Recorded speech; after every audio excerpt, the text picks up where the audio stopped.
If you're looking to wake up refreshed and ready for the day, you got to check out Lagoon pillows. They're designed to help you sleep deeper so you can feel your best every morning. Lagoon matches you with the perfect pillow for you. You just head to their site, take a 2-minute quiz that unearths your perfect pillow so you can slide effortlessly into deep, undisturbed sleep. Over the past few years, Sally and I have had at least 6 different brands and styles of pillows, testing and trying them to find the best one to maximize our sleep and minimize our neck and back aches. Lagoon has helped us improve our sleep by pairing us with a pillow that has everything we need. I was matched with the Fox pillow, shout out to Team Fox, and Sally, she was matched with the Otter pillow. Lagoon pillows has us now waking up feeling refreshed and pain-free. Head on over to lagoonsleep.com/choosestrong and take their 2-minute sleep quiz to find your match. Choose your pillow and then use the code CHOOSESTRONG for 15% off your first purchase. That's lagoonsleep.com/choosestrong. All summer, I've been living in the AFO Middle Short Ultra from Janji. They're super comfortable and amazing shorts for running and for everyday wear too. They're lightweight with 6 pockets, a ton of room for gels in your phone, and they have a moisture-wicking brief liner and reflective detailing around hand pockets, and reflective logos in the front and the back keep you seen and safe. Janji makes running apparel for everyday exploration with designs, materials, and features meant to help runners go farther and is made with durability in mind. And also, it's backed by a 5-year guarantee. Head over to janji.com to check out some designs for yourself and use code CHOOSESTRONG for 10% off your order. That's janji.com and use code CHOOSESTRONG.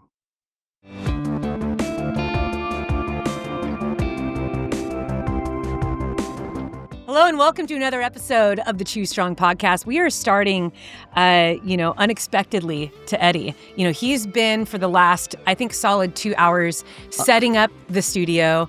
And just about 10 seconds before I started, he was still adjusting my mic. And I thought, this is a good time to start because that's kind of how things roll in our house. That's exactly how it rolls. You spend 2 hours trying to get me to get in the chair. And then I just start without... Story of my life. 2 hours is actually, it's more like 3. People are running.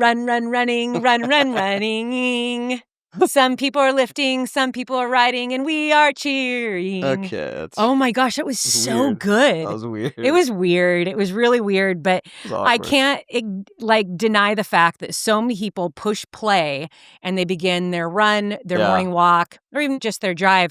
But we are always so happy that we get to hang out with you as you move along. As always, very, very proud of you for showing up for yourself today. And you know what? Sometimes showing up for yourself is taking a rest day, laying on the couch and having a good recovery day. It's showing up as a parent, showing up to your job. And so we really do mean that, choosing strong in every area of your life. It isn't just when you are running, but know that we love to join you. Waving to our kids right now. What is up, youth? I am still on a high from meeting so many kids on my speaking tour a couple weeks ago. It was just the greatest joy of my heart. It warmed my heart so much. And I want you to know that I am always cheering for you. I believe in you. And Eddie, I'm really looking forward to heading to Arizona in a couple weeks. Chase Fleming and I are going to be doing a little mini tour in Arizona. We're going to pick 3 either run clubs or run shops to visit in the lead up to Javelina. Now, you have been compiling an Excel sheet list of everyone that has contacted us that's running one of the distances, whether it's the 31K, the 100K, the 100-miler, maybe it's people crewing. I cannot wait to meet you. And just to give you a couple updates on that, I will be looking just to talk to people at the Run Expos. So that registration, the day before the race, Chase and I will be walking around. We'll have a camera, a little microphone, and we want to interview you. We want to talk to people. We want to get to know you. We have a little something special planned post-edit. But that whole week leading up to Javelina is about community. It's about connection. It's about storytelling. Yeah, we have some really good things that we are working on. And this is just the beginning of something new we're building. But I have been so grateful to hear from you. So thank you for reaching out, whether it's through Instagram, through the website, or any other social media platform. We really, really appreciate you and look forward to meeting you. Yeah, there's going to be a ton. I mean, we got a ton of responses, so there's going to be a lot of people looking to connect with you, Sal. Yeah, I mean, we might up having an interview line. You might. I might have to set up a couple chairs somewhere and just have people come up and they get, we're still trying to figure out how to do it, but the goal is to give a lot of people airtime. Yep. We want to give a good variety of people airtime. Everybody always is what I'm saying. So, we support you dads and moms. We support you brothers and sisters. We support you men and women, boys and girls, everybody always. We are stronger together when we show up for one another, always. Yep. And that's the good word that I'm spreading. I like that. I want to laser focus on that. I think that's also just what real love is. It's unconditional all the time. It's persevering and enduring, and yeah, it's everyone all the time. So yeah, it's going to be good. I'm excited to talk to people of all ages, all walks of life, and it's going to be a fun time. Let me tell you, I've read through each of those emails that have come through, and there's some pretty cool reasons and stories and people why they're doing the race out. It's gonna be cool. It's gonna be neat. So I'm looking forward to that. Seeing what you put together out there. Mm-hmm. Yeah. So. Love it. All right, Sal. Let's ask you, what's new with you? People always want to know what the latest is with Sal. How's the injury update? What's the gym routine looking like? People love that stuff. Let's give the people what they want right now. What do you got? Yeah, it's funny because when I was on my speaking tour, that was always a question in the Q&A. People love that, which I appreciate because people do care. This is the longest I've ever gone in my life not training in the way that I want to. Yeah. The longest I've ever gone not running, even with kids. I always ran to a certain month when I was pregnant with them.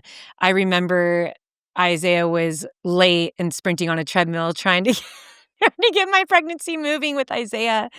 Get out, boy. Yeah, get out, boy.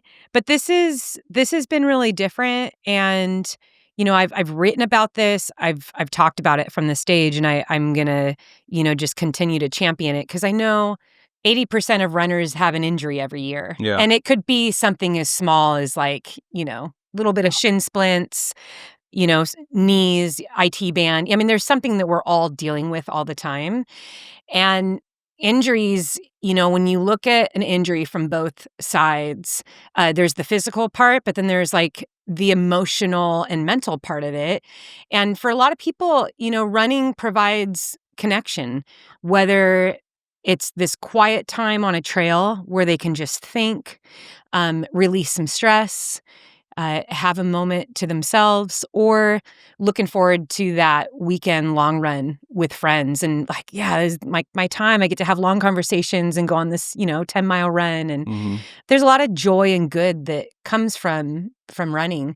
And I think having to eliminate that for the most part has allowed me to just increase compassion. And I think that's one of the best ways that we can look at anything that's painful or hard in our life, that it's not in vain and it can be used for something great.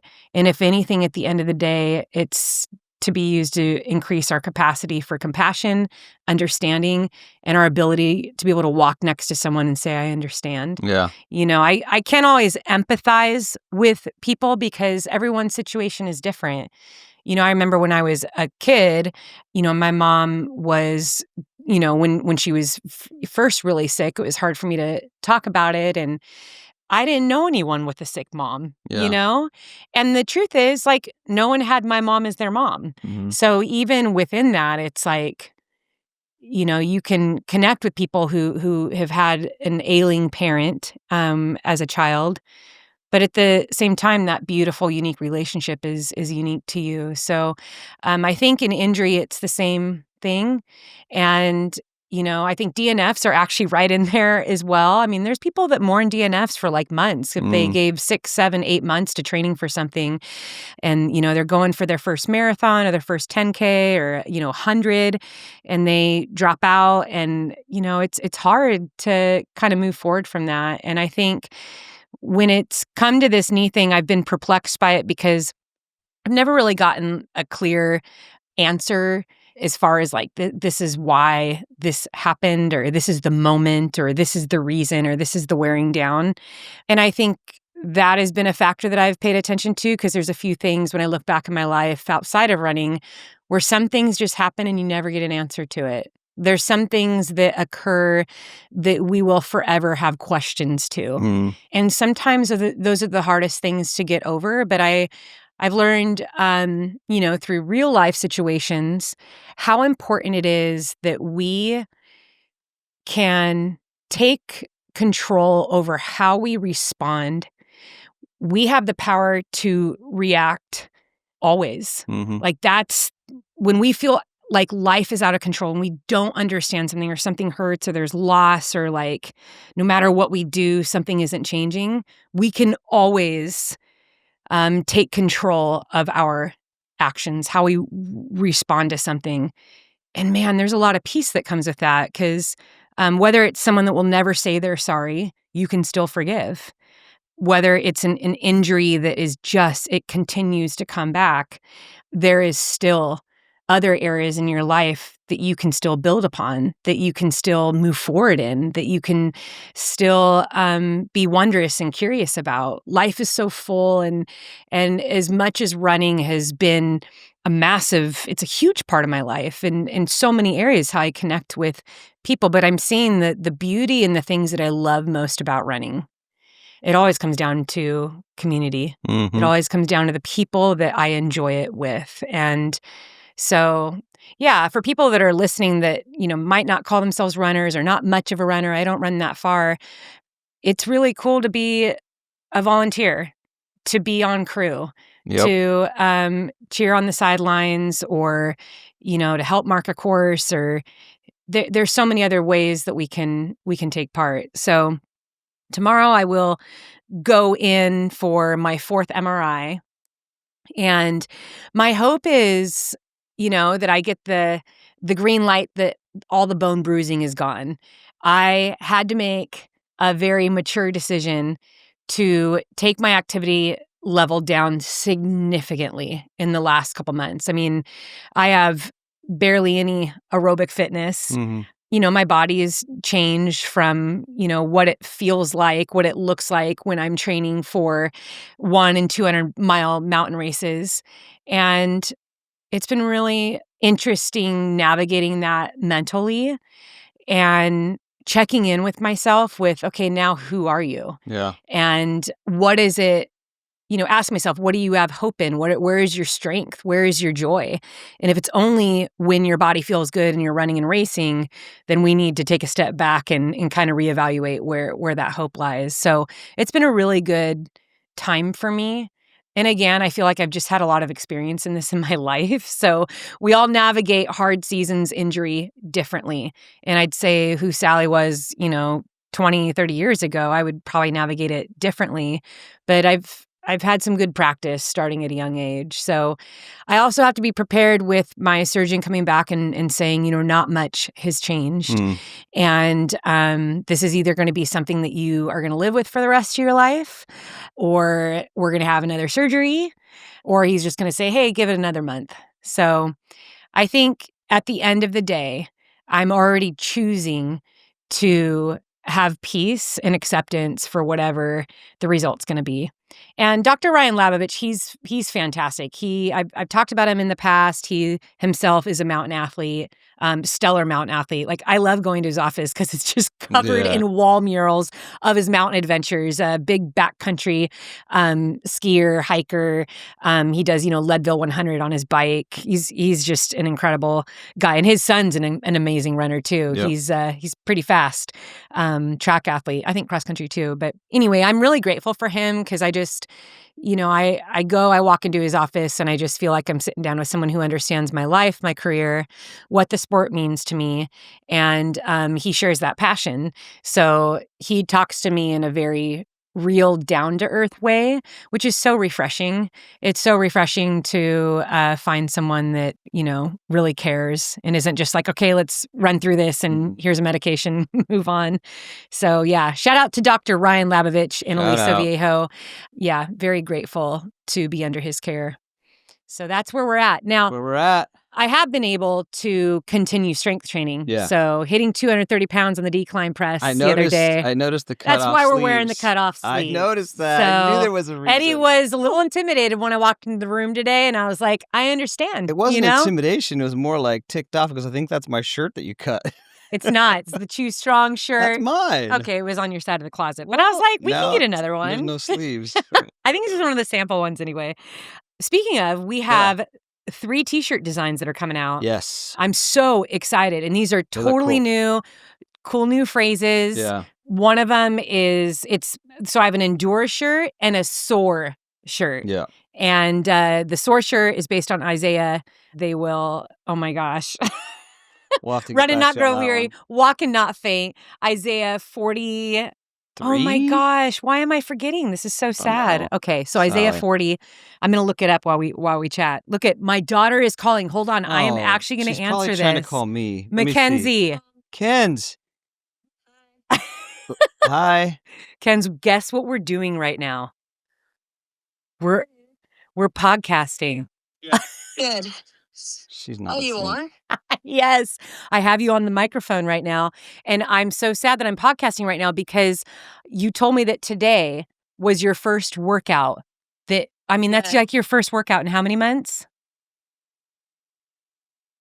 That's so awesome. Kens, I literally teared up when I read that text. I got tears in my eyes immediately. That's how so excited I am. It probably didn't feel like the way you wanted to, but you did a freaking workout, and I'm so happy for you. All right.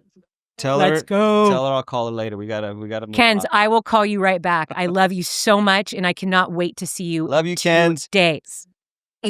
Love you. Bye. Bye. Bye. All right. So you were talking about the shirts. And I want to go back as you're looking something up. I want to go back because I need to get this right. The moment where you said your endurance has waned and it's not there, your aerobic base. Do you think if we went outside right now and ran a lap, I'd beat you around the block? Do you think you would crush just whip me? I would. I think you would actually. I would. That's the thing. Okay, here we go. So my Soar shirt, you know what? We're showing it on the screen right now. Okay, so the Soar shirt is it's Isaiah 40:31. See, I was right. 40. Oh, you did say 31. No, I said 43. Okay. Yeah. Isaiah 40:31. But I love this. I will run sometimes and recite it in my head at the hardest times in races. Yeah. I just keep on saying it over and over again. But yeah, I love this shirt. You're seeing it up on the screen. We're going to offer it in a crop. And a t-shirt. And then the other shirt is the Endure shirt. And really that's just based on kind of how we opened today on love, that love endures all things. Yep. And so that's another one that I think of when I'm in a really hard place, whether it's in training or racing. I just remember that when you really love something, it's worth enduring. Yeah. And it will endure in every single circumstance. So both of these shirts, they have great messages. They're great reminders, whether you're looking in the mirror, you're out on a run, or you just want to wear them around and encourage somebody else. Those are the two main ones coming out. The third shirt graphic will release later, but then we also have this hat.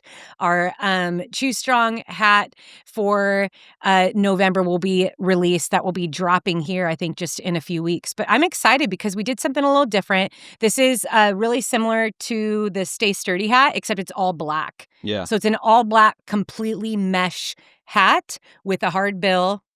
And then you got a couple patches on it. There's a lion on one side, Chew Strong with the mountains in front, and then an M on the other side. But I love it. I'm so excited about the new merch. And it's very timely because it'll also be ready for some holiday shopping. True. Very true. And going back, since you were very... I'm on a tangent. ADD there. Let's go back to... you said you were training. I noticed that you've been doing some stairs in the garage. Yes. How's that been? Yeah. Shout out to my friends over at Stepper. They sent me the Pro Stepper. They have like 7 different stair mills. And this was so great because I did a post.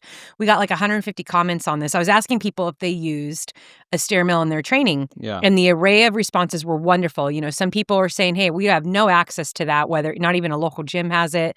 Other people had never used it. Some were saying, that's a great machine, but I'd rather just uphill hike on the treadmill. I had opened by saying that the stair mill has been a staple in my training for the last 15 years. Since 2010, that's when I really started to incorporate it into my training. It is continuous climbing. So it's not a Stairmaster. Stairmaster, you just keep your feet on the same two pedals and you just move them like this. If you're watching on the video, it's just an up, down. I feel like when I do that one, my calves burn. Yes, Like, it is. just kills Yeah, my calves. Absolutely. And you can even get the little tiny compact ones that are just the I've seen steppers. You can get those online. Yeah, that definitely works in a different way. Yeah. The stair mill is basically like a treadmill, but it's stairs. So you're always they're revolving. It's revolving stairs. Yeah. It is a beast of a machine. But I have the one that you see in my Instagram feed lately. That's one of the biggest ones, but we got that one because it's in our garage. And our garage ceiling is busted open. I mean, it's exposed, not busted open, but it's exposed. So we can get that machine in there. Again, that was just a massive, wonderful gift from Stepper. We also got the Nordic Track, a renewed 40% incline treadmill. I had one before for five years. I ran it into the ground. Actually, I ran it into the ground. We had to have it serviced like twice because I think I just blew through the motor. But that was really just at the end of it, too. Yep. And then Nike Strength was so kind to give us the most stellar gym build out. You're seeing all these in the pictures right now if you're watching on YouTube. The regrind dumbbells and plates are amazing. We got a weight rack in there. But the thing that I've been working on when knowing I can't pound, I can't go running, I can't do anything that's causing any type of pain. And so I just strengthen. Yep. So I've been doing a lot of strength training. I've been building out a lot of programs. If you are in my app, thank you so much. I will be uploading a brand new program on November 1st. And there will be a challenge also coming up this year that I hope that everyone will participate in because we're going to give away some cool prizes. Eddie and I also just want to remind you too, when you sign up for our app, that's the best way to support all of our work. So whether it's our podcast, our film documentaries, which met with somebody yesterday on our 2026 film, which I'm very excited about. And really just anything that we do, these little speaking tours that I'm doing, I bring a crew with me, so that helps fund there. So we really just appreciate that. The app it kind of comes down to like $8 a month if you get the yearly fee, or you can pay $14.99 a month. But there's a 50K and 50-mile training program in there. There's 4 and 6 week run-in strength programs, and there's hundreds and hundreds of workouts in there, all curated for you. And I'd say about 95% of them you can do from home with little to no equipment. So check that out. And I'm really excited to get this Brick Challenge program into the app. And the Brick Challenge is basically 3 days a week. It's a 40 to 60 minute workout. It's a little bit different than people are used to if you're in the app. A lot of people were starting to ask for longer workouts, ones that would just be their workout, as opposed to a strength session that was supplementary to weight training or something else that they were doing. Yeah. So I did make a reel the other day. You're seeing the reel right now playing. This is one of my go-to ways to train when I'm in the off season, when I am base building and I'm trying to tone up and get lean and strong and build a really good aerobic and strength base. And what I do is it's basically cardio rounds and strength rounds, but there's barely any rest. So I am a sweaty mess after I do this. And that's why I call it the Brick Challenge. One, because you're laying bricks, you're laying a foundation, you're putting the work in. It's not easy work, but it is so worth it. So the Brick Challenge is 2 hard workouts a week, and then it's more of like a recovery, mobility, easier workout as a third workout. But the idea is that you can put all the other workouts around it. So if you are running, cycling, yoga, Pilates, whatever it is else that you are doing, this can coincide with that. But I'm really excited about it. It's going to be an awesome Brick challenge. Program. Brick challenge. There you have it. Yeah. Sally update. Yeah. Eddie, Like I it. have been so impressed. Every day last week, you got up and you went and got your cup of coffee and you went to the gym. And I'm seeing the results. Consistent. I've been I'm consistent. seeing the results. You're looking good. You know what? I mean, you always look good, but I can always tell because like most men, so unfairly, you seem to get results a lot faster. Yeah. I almost wore Why do no men shirt. get results so fast? Yep. I decided to put a shirt on for this right. episode. You were gonna wear a tank top. Wanted to flex a bit and just to kind of show, like, hey, I've been going to the gym. But tell me about your routine because we've actually been tagged lately, and other people that are doing the same thing, and it just makes my heart so happy. It works. Why don't you talk about it? Because some people are hearing this for the first time. Yes, I've talked about it. What is the mental mindset trick to getting yourself to stay motivated and to get out the door to get your workout in? Yeah, I think I talked about it last podcast, but we'll revisit. Mm-hmm. Yeah, Sally has the trick of getting some coffee in the morning and just saying to yourself, I'm just going to walk on the treadmill, I'm going to spin the bike with a cup of coffee, and then once you're at the gym, you decide, you know what, I'm already here, might as well get my workout in. So, and I know I've said it before, but for me, getting up, knowing that I'm going to walk a little bit with some coffee, that's the game changer for me. So I've been able to be consistent in getting to the gym. So I mean, every day. I owe it to you, Sal. Thank you so much. It makes me happy because you come home, and I think we're all like this. You just feel a little more refreshed when you can start your day with movement. The one particular story that we were tagged in, it was really sweet. It was a husband and wife. Yeah. And they were out in the neighborhood with their coffees going on a walk. So you don't have to do this at the gym, but it's amazing. Steps count. Like I know the 10,000 steps a day kind of hit the scene. Like it was like over a decade ago and it was like 10,000 steps, but walking is so good for you. Yeah. It's a great way to ease into the day. You are getting fresh air. There's a wonderful blast of endorphins that happens in there. If you're getting in the sunlight, if you're spending time talking with someone, walking, I mean, there's so many great human connections that happen when you are outside, when you're with people, you're breathing fresh air, and we need more of that. So I actually tweeted about this early this morning, and I said that we need like more gentle ways, not intimidating ways to get people to move.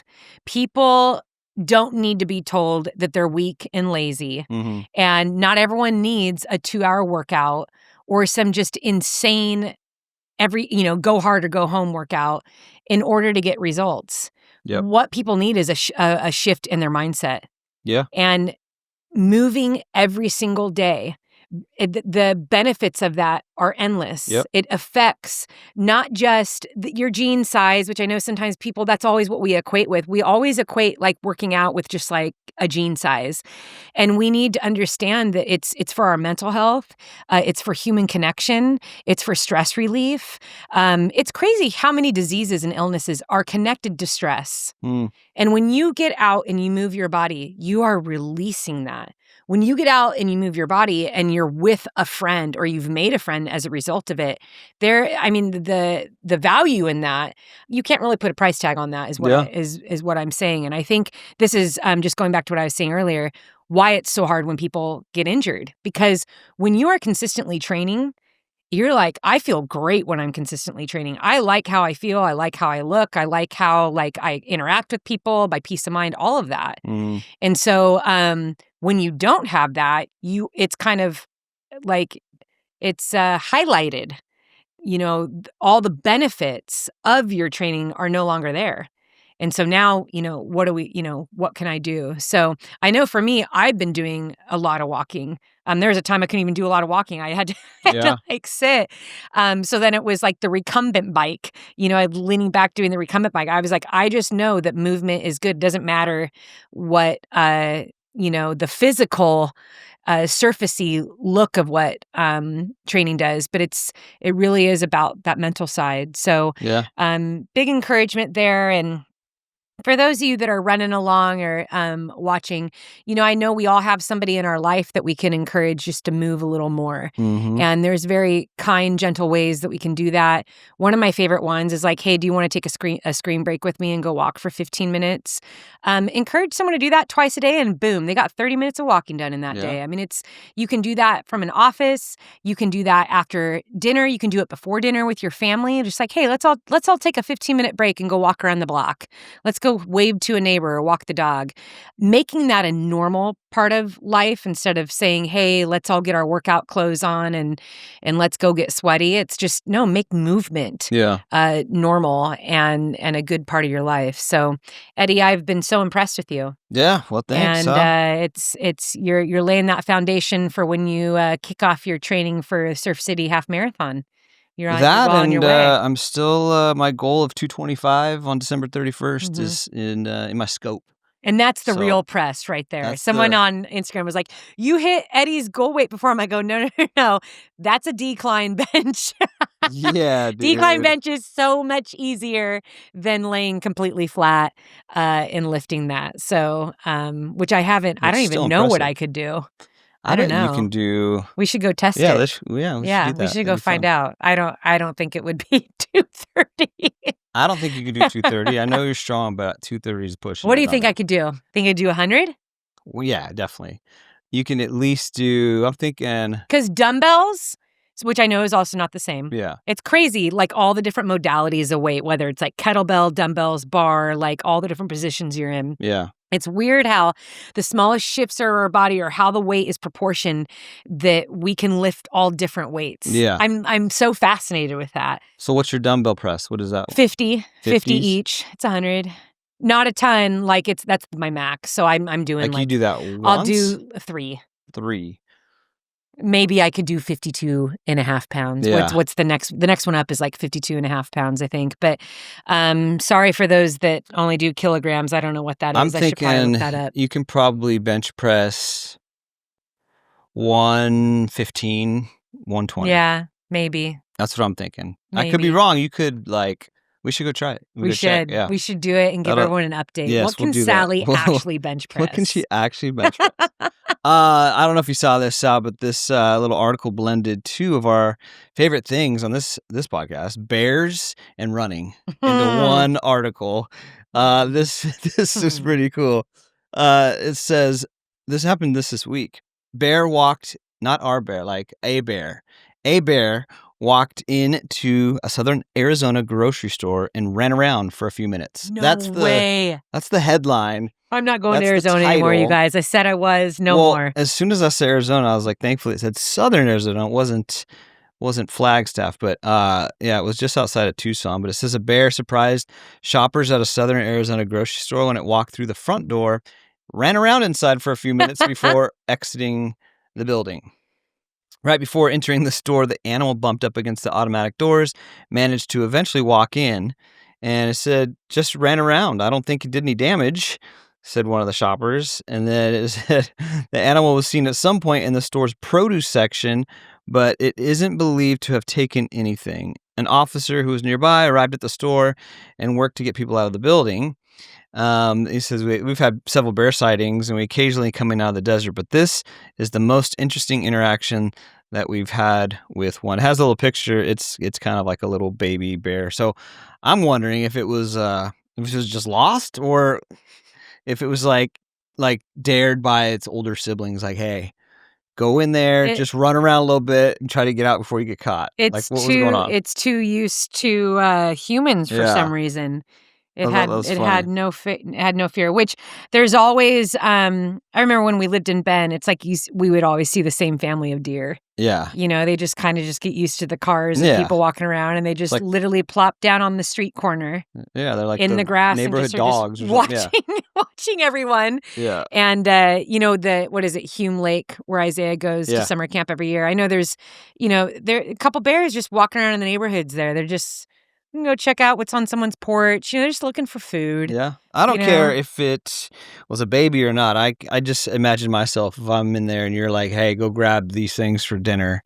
And I'm already kind of stressed out when I get into the grocery store because there's just the overwhelming amount of things that I can choose, and I don't know where things are, but just can imagine and you said there's a video? Grab some bread, and then I look to the side and there's a bear. Like that's just not some bread. Not what I want to be encountering. Also, there's a bear. And there's a little bear running around.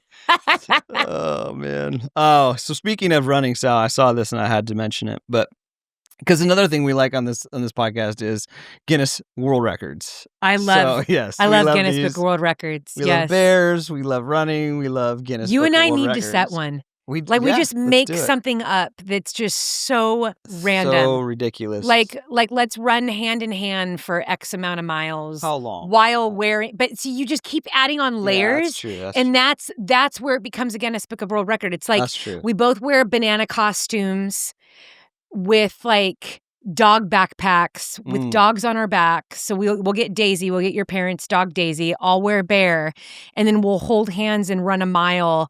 Like I feel around like a thought track. of this before, more than like just coming off the cuff. I'm just saying, like that's a Guinness Book of World Record. No one's ever done that. We'll do that ever again.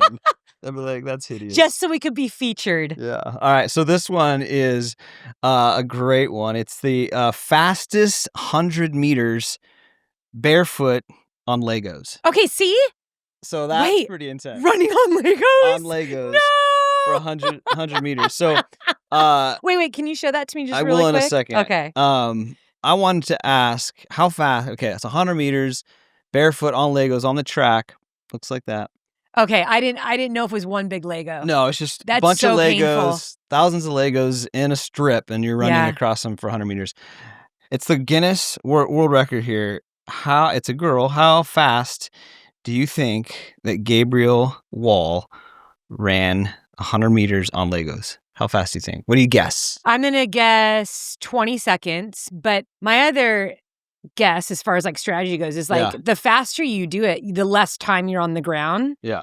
So the slower you go, the more you're going to feel the Legos. But the quicker you pick up your feet, then it's not going to be as strenuous. Also, not worth it. Hello and goodbye metatarsals. Okay, stop talking about the aftermath or before. Like, what do you think? 20 seconds? Is that what you're I'm going to say 20 seconds. Okay, you're close. It's 24.75. Wow. Pretty impressive. It is impressive. That must have been so painful. Now let's talk about... How many injuries did she have? Let's talk a couple of things. A couple of things come to mind when I see this. How do you train? Why do you train for this? That should be the first and only question. Why is it 100 meters? Like, so there's a lot of things going on in this, not to discredit, it's pretty impressive.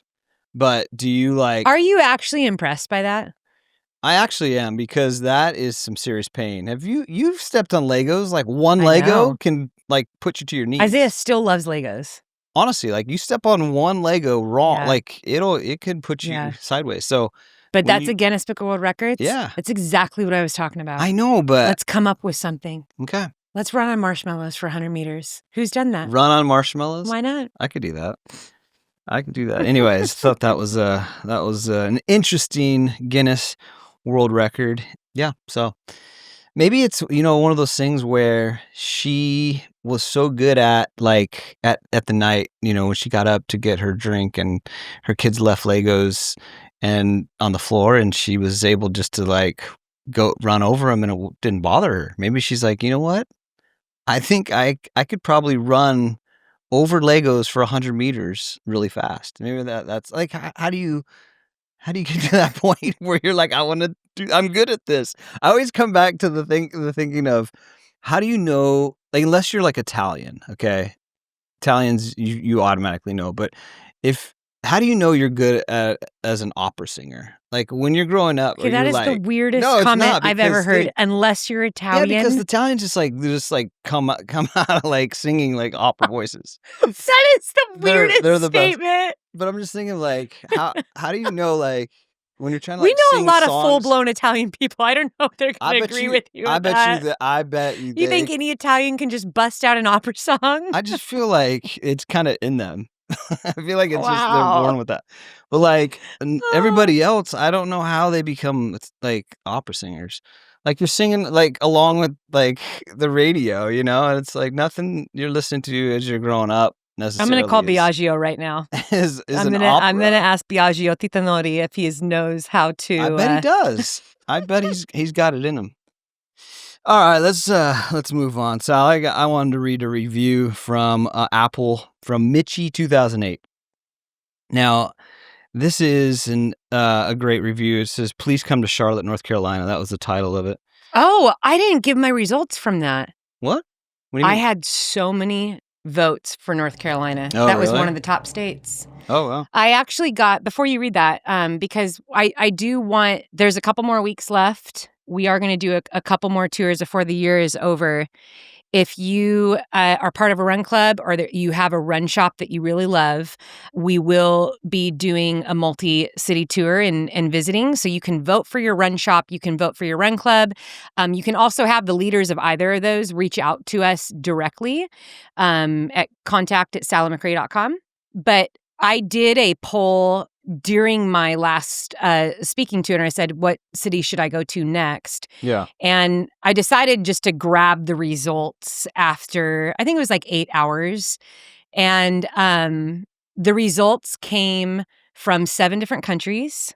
So 7 countries were voted for, and 40 different United States. Cool. So it was super exciting. But yeah, North Carolina was a big contender in that. Cool. Yeah. Big fan of North Carolina, too. Well, Mitchie 2008 wants you to go to Charlotte. So Okay.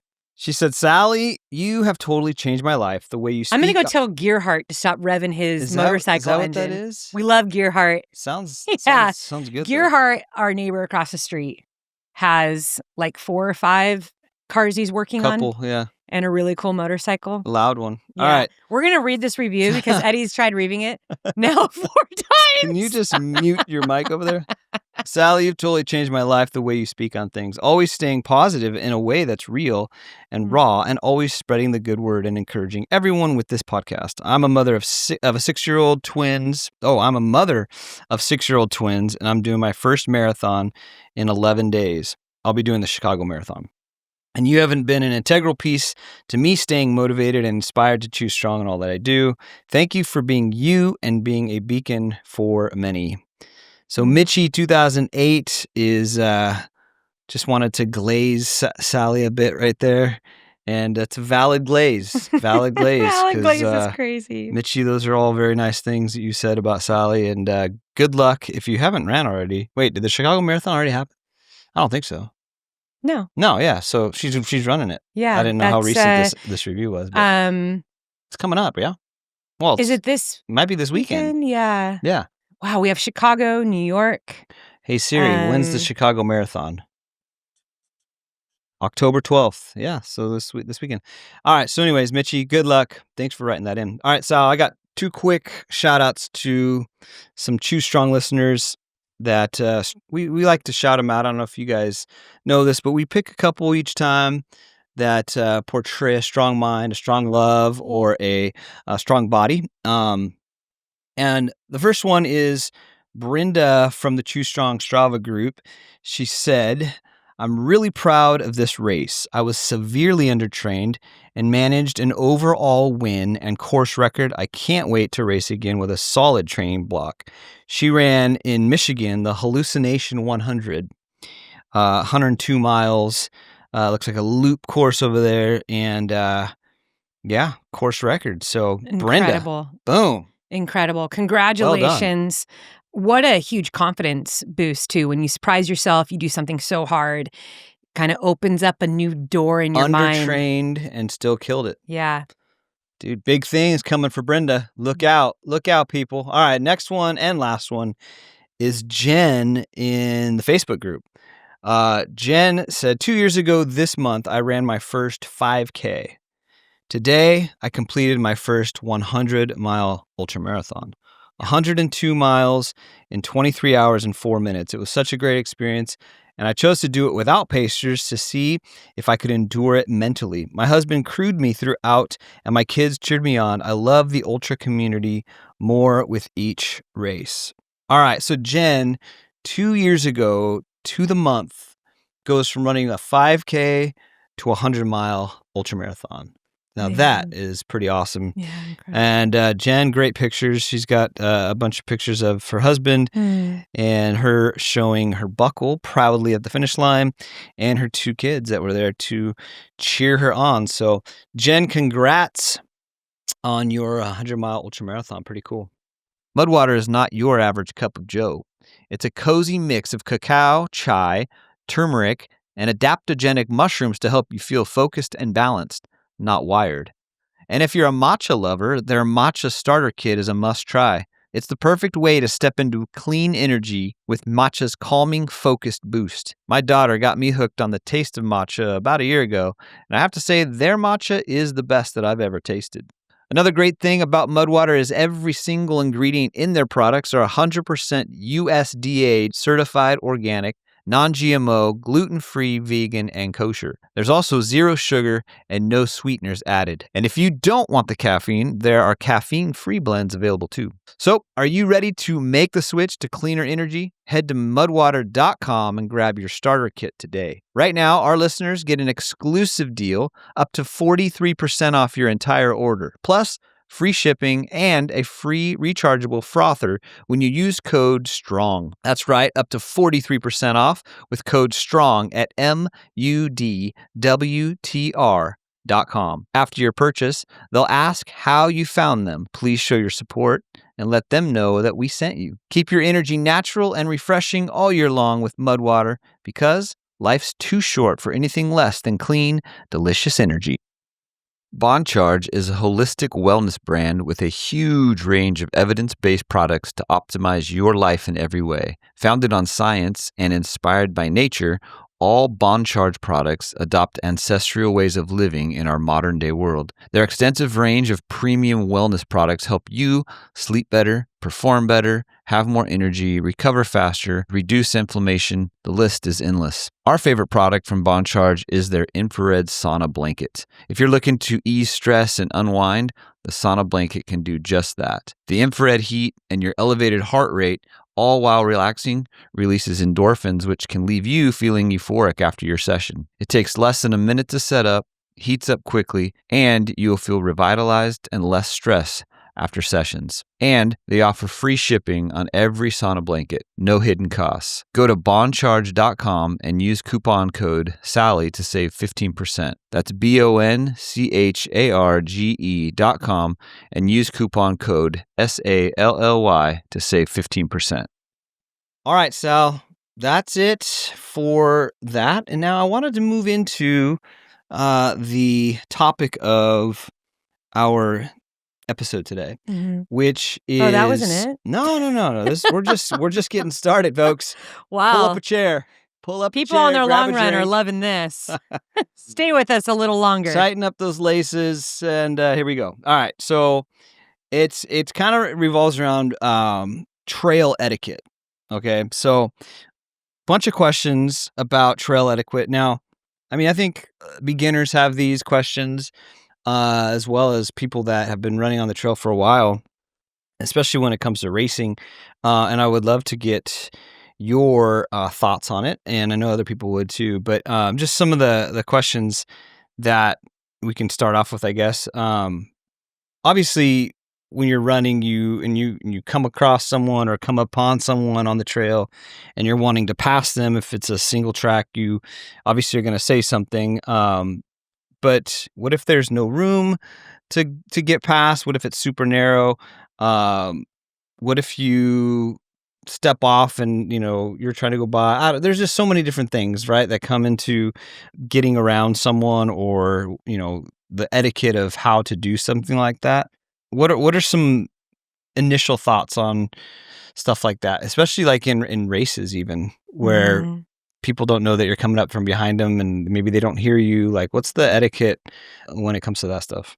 Yeah, just know that it's always going to be 50-50, because how people respond to being passed is like out of your control. Yeah. So, and I've always gotten mixed responses, but I know that if I'm keeping myself in check and, my intention is to be kind, thoughtful, to have manners, to be respectful. I mean, when you're trying your best to be thoughtful and respectful, and you're also like trying to get the best out of yourself in a race, not all the time, regardless of your efforts, will it be received well. So I'm going to actually talk about both sides of that.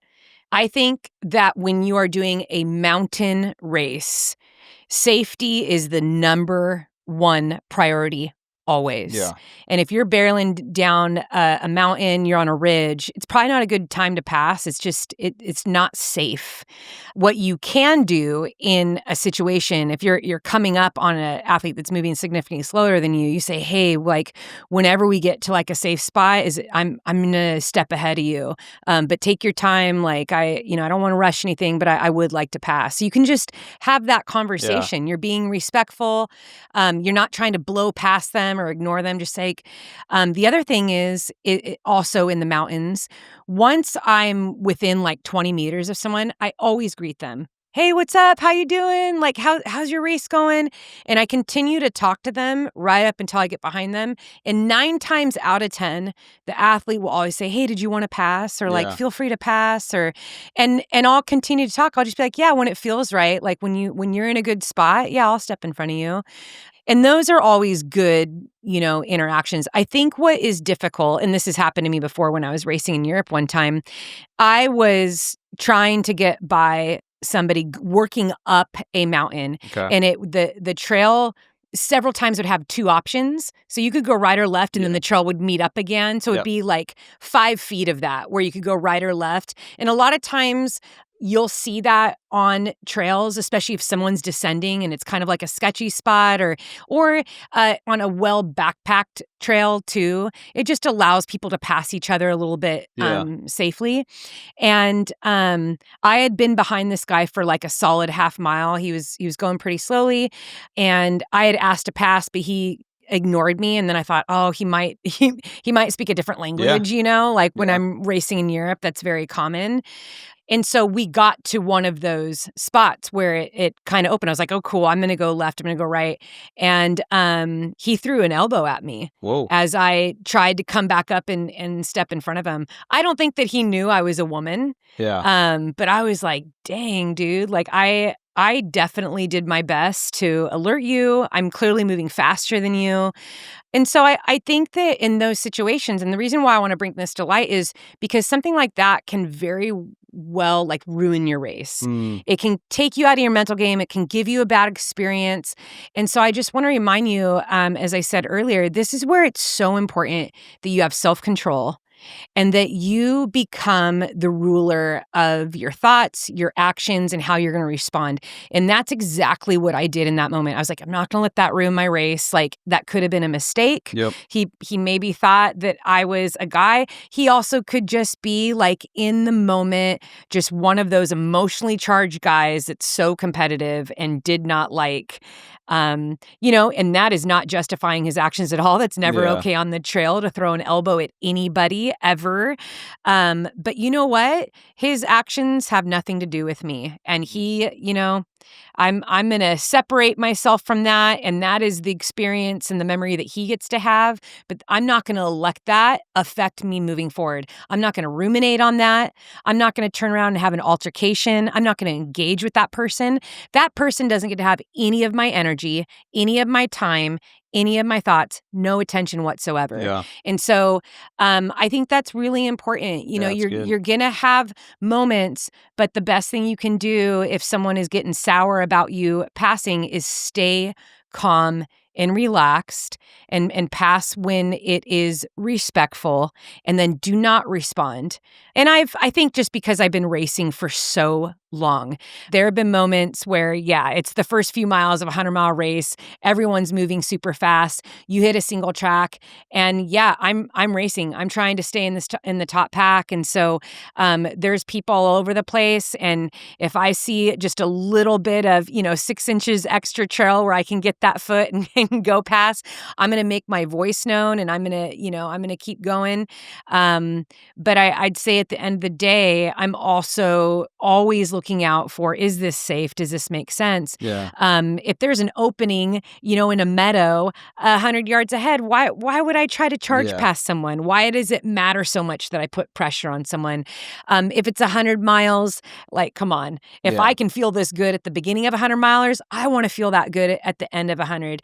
And the difference between, 20 and 50 yards in the beginning of a race and being able to pass someone, when you can see, like, in the distance a good spot too. I mean, it really is knowing the course. It's knowing that at the end of the day, your character and your experience there, that really is valuable. Mm-hmm. And so, yeah, we don't always get it right all the time. I mean, I think that, we're going to have a lot of we have so many new athletes in the sport right now. Yeah.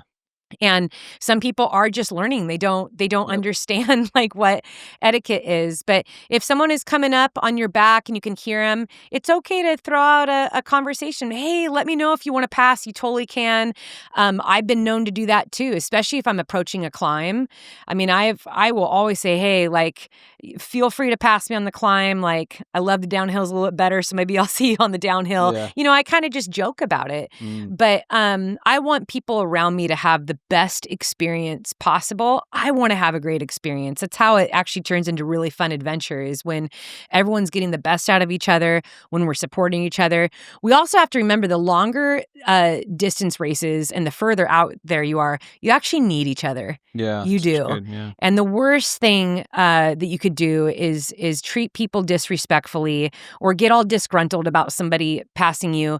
And like 3 miles down the road, you've clipped your toe on a rock and you're face down in the dirt, or maybe you've run out of water 4 miles from the aid station. You need each other. We need to take care of each other out on the trail. So I just say pass that along, pass on kindness, use your mouth. I mean, people really do want to hear from you instead of having to guess.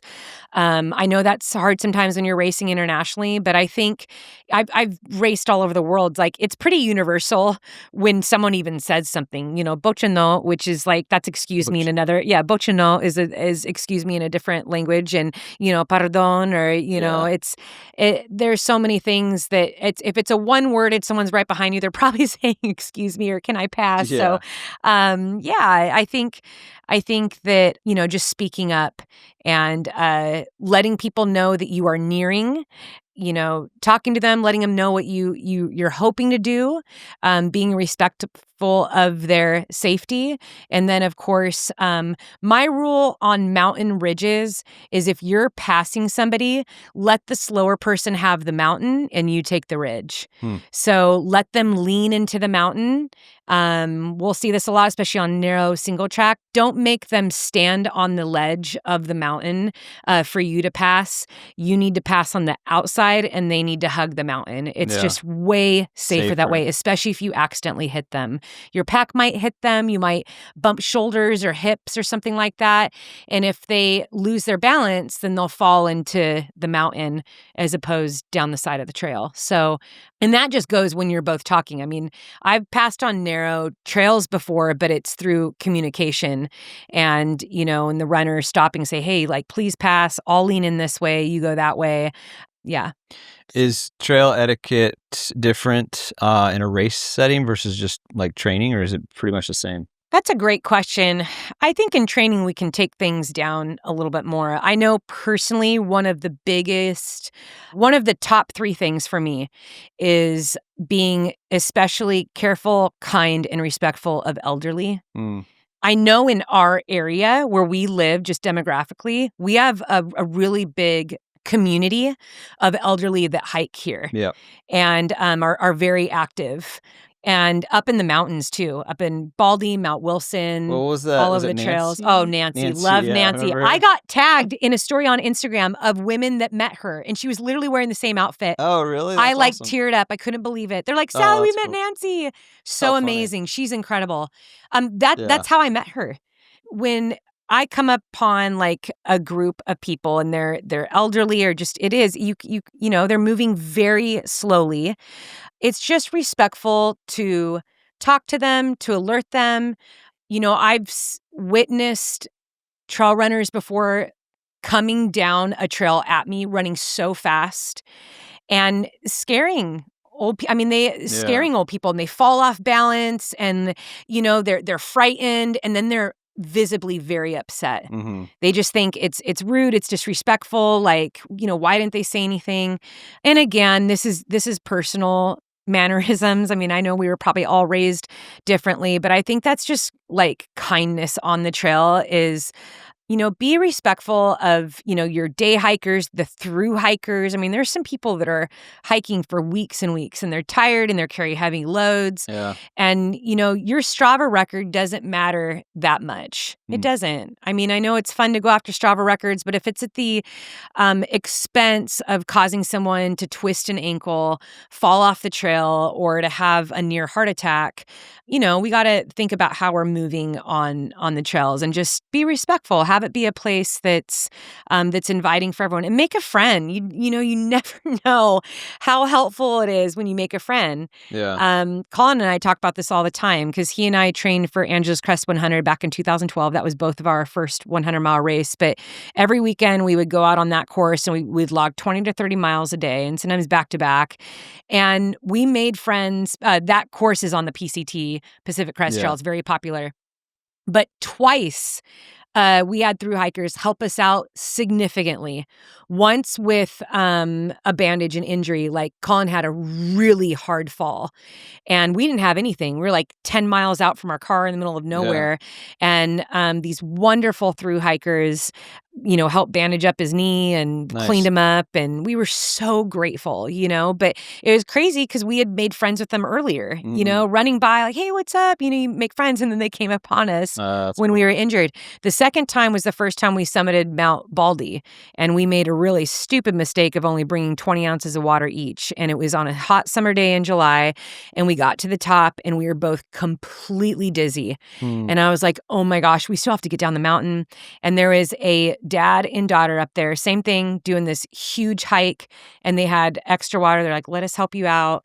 But it just, we learned a lot that year about trail etiquette for ourselves, the value of being kind and friendly to people, understanding that whether you are, you're moving slowly, you're part of a Boy Scout troop, you're a runner, you're hiking the PCT trail or the AT trail. It's like we can all exist out there together and support one another and have a really good time out there. So, I think when it comes to training, there's a time to really rip down a trail and go after that Strava course record, and times where you just have to kind of, save it for another day so that you can protect other people on the trail that might be frightened by your top speed barreling down a mountain that might cause them to fall off the trail. So also keeping in mind too, as I talk about this, the trails all over the United States and globally, I know we have a lot of global listeners as well, it's just different. Yeah. Trail culture is different. Some places are safer than others. Not everyone's trail system is safe. For some people listening, their trail system is all flatlands, with maybe a few little hills here and there. Other people that are listening, I mean, they legit run in the mountains with bears and cougars. That's just normal. They run with bear spray. So we're all existing out there in different ways. And I think that, having respect for people and animals is like, that should be our number one go-to trail etiquette. At the end of the day, if you don't know what to do, if you don't know what the rule is or who should be yielding first, just be the person that does. Yeah. Be the person that just chooses to be the example of kindness and make a friend. Now, here's a legit question that just popped into my head. In Europe, since they drive on the other side of the road versus in America, like when you're coming to that fork that you were talking about, and let's say someone's coming down and you're going up, like if I was in that situation, I'm going to the right. Like that's my go-to. But don't you think that they would be going that way too if they're like European? Because like that's how they drive. And what if you run into each other? It's funny because I feel like internationally people are just kind of, is that not a thing? All over the place. Yeah. Okay. All right. I feel like in America, like dumb, we love Eddie. our space so much. We love our personal space so much. So we're very much, staying separate there. But like, I know if if somebody is coming down a trail at me, I always step to the safest side that's safest for them. So I get out of the way. Like, I'll get into the rocks so a mountain bike can go down the smoother side. Yeah. It's just respectful. If you understand how dangerous downhill mountain biking is, I know there's always kind of tension with mountain bikers and trail runners, but at the end of the day, their injury rate is so high. Yeah. And if a mountain biker is coming down at me going 40 miles per hour and I'm working with, all my heart to get up that trail, I'm fine stepping into a rocky terrain or close to a bush so that person doesn't go flying over their handlebars. Yeah, so totally. that doesn't matter if it's right or left side of the trail. Yeah. You're right. And then it's the same thing just in running. Like sometimes I just evaluate the scene. Yeah. Like if I'm on a tempo run and, there's a grandma and her grandson walking, just enjoying the day walking, I'm going to take the more technical side. Yeah, why wouldn't I? It's just an easy thing for me to do. And I think that is probably the overarching message here. It's so easy to be kind. Yep. And it feels good too. Yeah. You walk away thinking like, we both had a good experience in that passing. I could wave and say hi and they have a sure step ahead of them. And I'm really good running technical trails, so why not? Why not?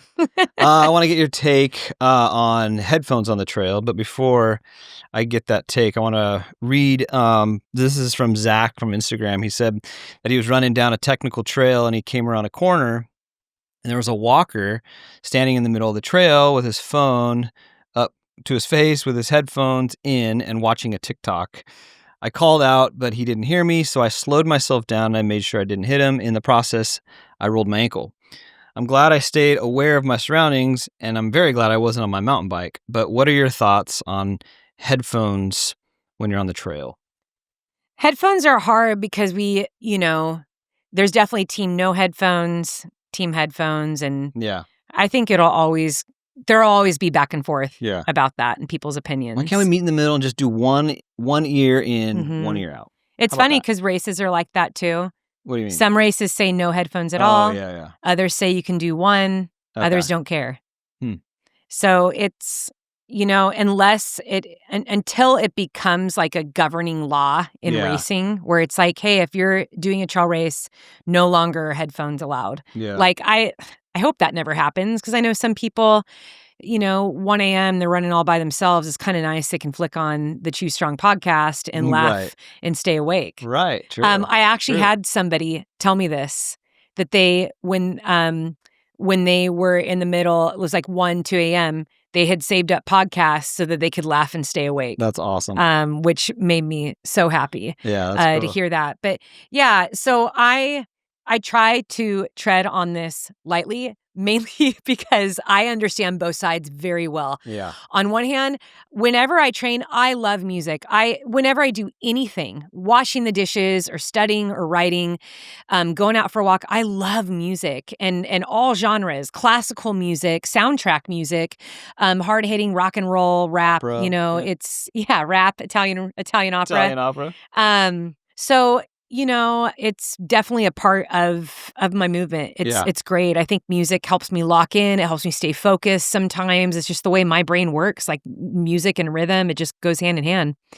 I also have, as a woman especially, I've just made rules for myself about having anything in my ears because of safety issues. Yeah. And I want to be able to hear if someone or an animal is behind me.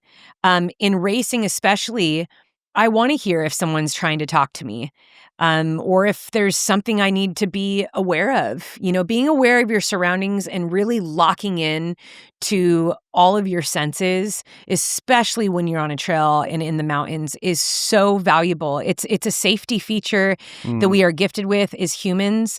If you really tap out and disconnect, I'll tell you what, it wasn't until I became a trail runner that I it's weird. You like a muscle, your senses become strengthened. Yeah. And I heavily rely on my senses when I'm out in the mountains. I listen and even smell. I mean, there's things that you can learn about different smells and smells you should stay away from and smells that will alert you, different sounds and what they mean. I mean, I've been in the mountains before and it's like, the sound of that first thunder, and you're like, oh my gosh, like if I was, listening to hard hitting music, I wouldn't have heard that. I wouldn't have known I need to get my jacket out until it started already raining. So I think that for a good consideration is there a way that we can still have music and still be aware? And so I think that's kind of where some of those bone conducting headphones have come in, outer the ones, ear stuff, the outer ear ones. There's several athletes, like Amanda Basham's a big fan of them. I see a lot of athletes will race with those because they can hear and still have their music, and it's not like a boombox. Yeah. Not everyone around them is listening to their music. So, it's kind of a touchy subject, and so I don't want to make anybody feel bad for listening to music. I don't think there's anything wrong with listening to music. I would kindly, lovingly say, as a coach, that there's a time and a place for music. There's better places to have music. A gym is a great place. On the treadmill, stairmill, oh my gosh, I need to have music when I'm at the gym. It's like, yes, lock in. On the beach path, when I'm doing a tempo run, I have got my tempo run playlist, like I lock in there. There's no cars, there's no traffic signals that I don't really need to worry about. Bikes I need to worry about, so I always stay on the right side to make sure that I'm not in anyone's way. So I think it's choosing, okay, where am I going to listen to music?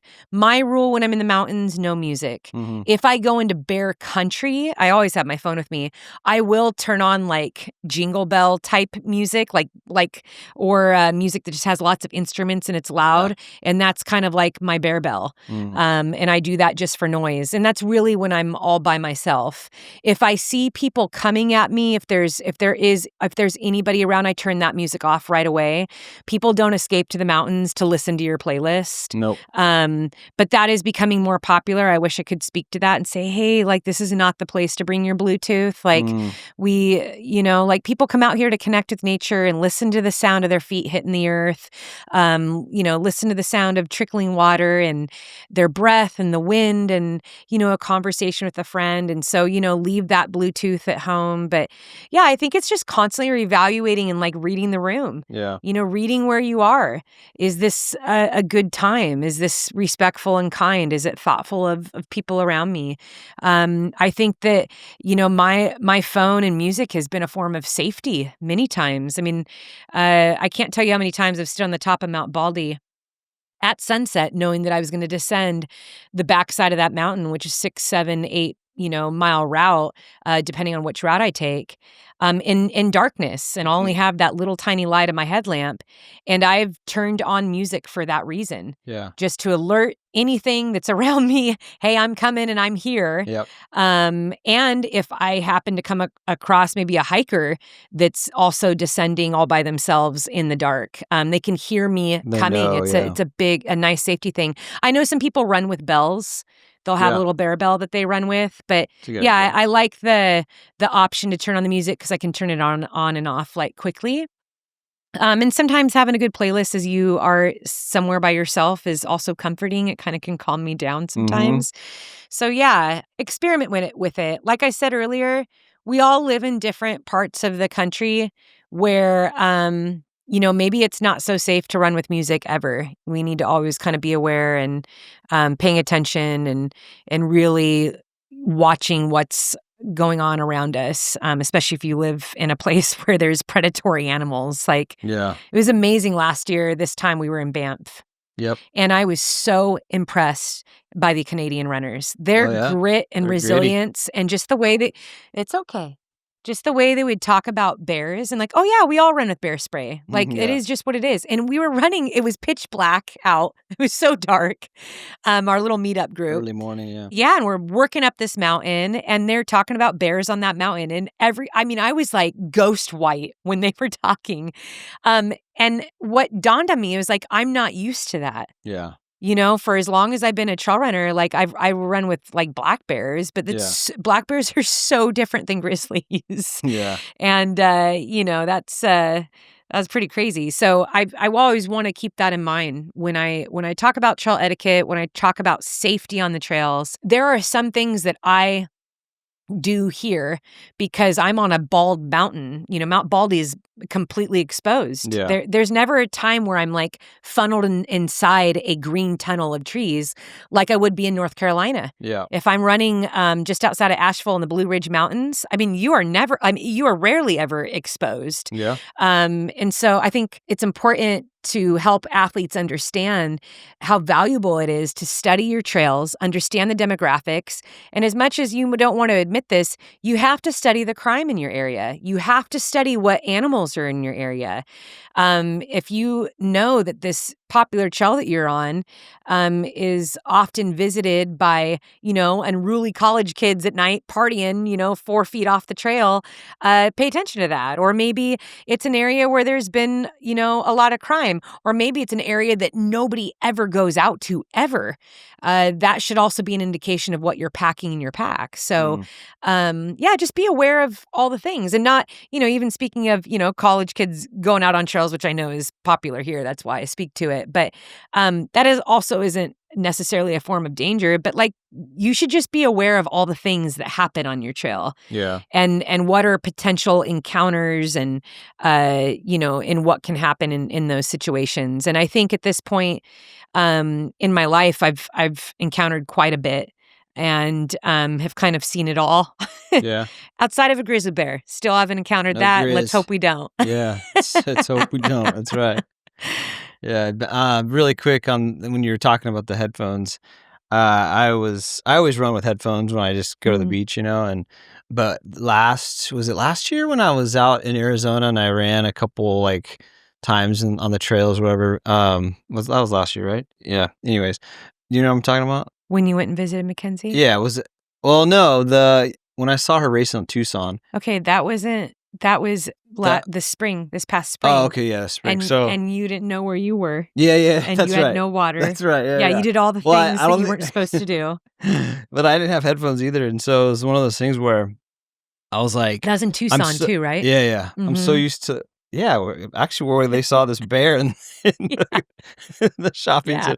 But I was just thinking, I was like, I didn't bring headphones, and I usually crank up music, and knowing I didn't have my headphones and I started to run, and I was like, dude, do I usually like breathe this hard? Like maybe I always this out of shape every time I run, but because I have headphones in, I can never hear it. So that was an eye opener. I was like, oh man, maybe I should keep those headphones in so I don't hear how like once you realize like you're breathing so heavy and like you're out of shape, you're kind of miserable, right? But like when you drown that out with songs and music and you just kind of run, you're like you don't know how like out of shape you are. You enjoy it more.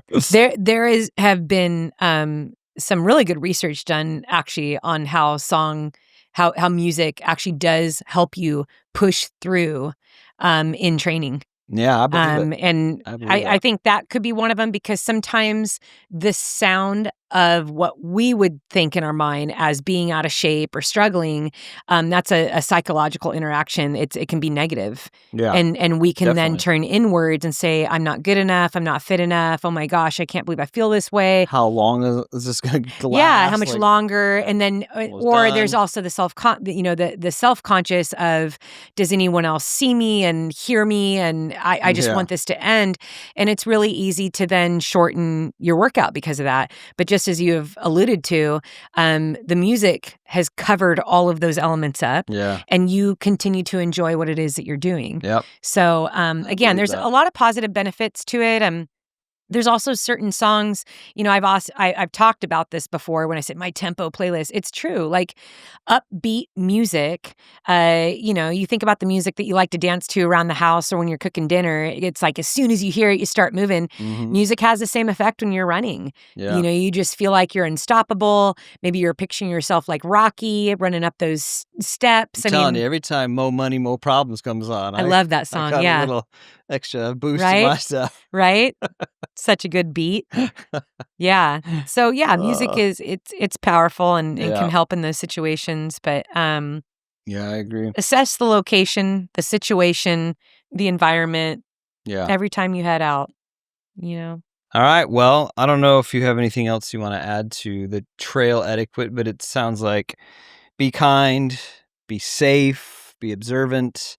And when you don't know what to do, just choose strong. Choose strong, Yeah. choose others, right? What's the strongest thing you can do? Yeah, you want to look out for others, I think is kind of what Which can be humbling. I mean, I'll be honest. Like I've had many moments where I'm having an incredible workout on a trail or on the beach path, and it's a whole family just deciding literally to sit in the middle of the trail, or just stand there and have no regard for anyone else that's on the trail. And you almost want to be like, hey, we're all out here trying to enjoy. And I have to remember it's not my place in the middle of my workout to educate people. Like that's not why I'm out there.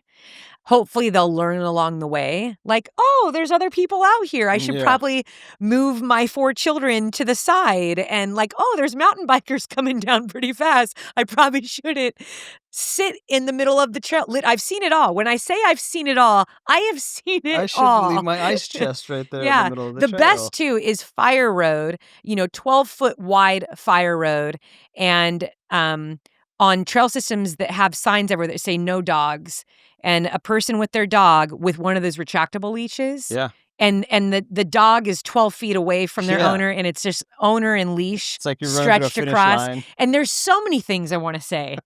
You're disobeying the law. That dog shouldn't be out there. Like, there's other people out here besides you. How about you pull your leash in? And then in your mind, you're like, do I go over it? Do I go under it? Do I go through it? Yeah. Right? There's a lot going on in your mind. So I am right there with you. People that are running along, I know, have some stories that they could share about frustrations, agitations, things that are stressful on the trail.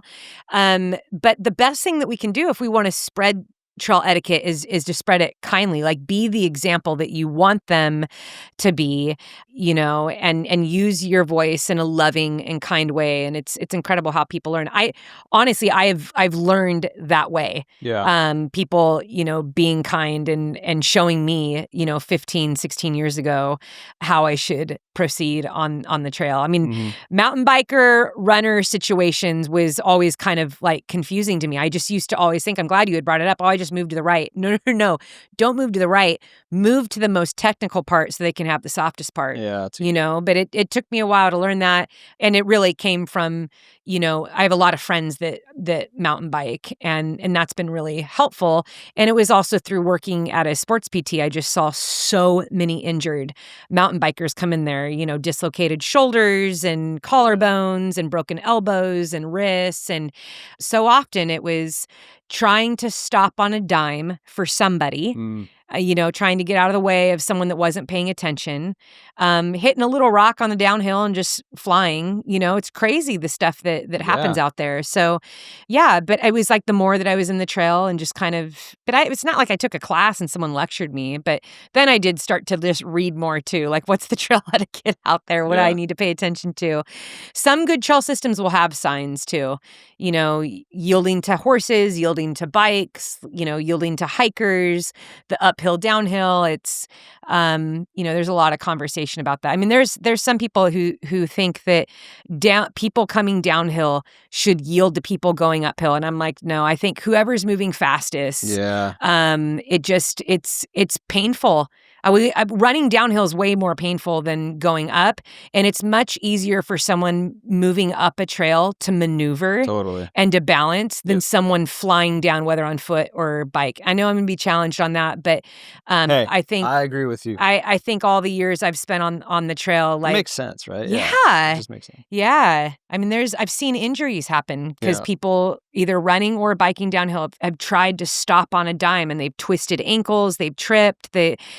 It doesn't end well. Yeah. Especially when we're moving 2 miles an hour up like a 40% incline. Like, we can move over very simply. But we can be kind, be respectful, use our voice. This has been a great topic. Yeah, good stuff. Hopefully it's helped I think people. so. I think it's been got some good stories in there. Beneficial, yeah. Yeah. So for those that are on the trail right now, finishing up either a race or a training session, what do you say to them, Sal? Bring them home. We are at the beginning of October right now. I know that people that are running right now, many of them are training for their last race of the year.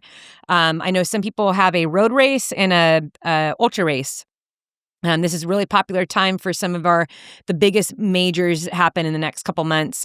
And then I know people like to end the year with some of these local ultras. We got turkey trots coming up and Santa 5Ks and all of that. But typically after we Javelina hits, I feel like it starts to die down a little bit and people start to move toward more of an off season. Yeah. People start to work on building strength, which again is why you should get in my app. But I just want to encourage people, whatever it is you're working toward, to keep that goal and that hope alive. I know sometimes as we move toward the end of the year, we get exhausted, we get tired. I also just want to acknowledge that the world feels heavy for a lot of people right now. You know, there's a lot of hardship and heaviness, and I think this is another reason why the speaking tour was so important to me. I just want to encourage you at some point this week, allow yourself to put that phone down for an extended period and just go spend time with somebody. Maybe someone needs to grab a meal with you, a cup of coffee, pick up the phone and call a family member, get outside for a longer walk, but connect with the ground beneath your feet and your neighbors and do some real face-to-face stuff. It'll ground you. It does. I think that's what we need. It's I really speak just from like a mama's heart here too, because you know my kids are 17 and 19, and the world that they have grown up in and the world that they scroll through, makes my heart heavy. And I know for us, I mean, last night, Eddie, you and I sat with Isaiah on the couch for about an hour and a half, and it was great. No screens. We just had a good conversation about his future, things that he's working through right now, his dreams. And I was laying on the couch just looking at him, and I was looking at you. You were sitting in the easy chair, and I was like, this is so good. Yeah. It's so good sometimes just to, turn off the TV, put the phones down, and just like lay around in your living room and just talk. Yep. Ask good questions. What are you working toward? What do you dream of doing? What do you aspire to do? What are the steps that you're taking? How can we support you? What are the things that you love? What are the things that stress you out? I mean, that was good too to hear him say that. Like, this is stressful. Mm-hmm. This is overwhelming. You know, that's one thing that I've always valued with both our kids is they've always felt safe to come to us and tell us things that are hurting, that are heavy, that are causing, anxiety or stress and frustration. And I don't ever want that to change. And I think they know that. I mean, they're becoming adults. Mackenzie is, Isaiah will be an adult here in 6 months. And I think to keep that foundation and just that strong bond with our kids is really what has helped them push through some really hard seasons in their life or work through hard situations. I think that's how we ended it last night with Isaiah. Is like, hey, we're on your team and we're excited to watch you grow. We're excited to watch you build. And you can always talk to us about anything. Yeah. And so whether you're a parent, you're a roommate with some college buddies, you are a manager at a restaurant or a big company, remember that we have the ability to uplift and encourage people face to face. And that's what people need. They don't need it in a text and an email. They need it like just sitting, looking at you and hearing your voice. And so it's a simple thing that we can all do. You don't need a college education or a special gift or, special words, but people need to know that they're supported, they're loved, and that they have someone that will listen to them. So I think that's what I want to end on right now. For all of you that are still running right now, well done. Yes, well done. For those of you that are driving, lifting, or maybe you're sewing or baking in the kitchen, as always, we love you, we appreciate you, we support you, and we want to encourage you to keep choosing strong in all you do.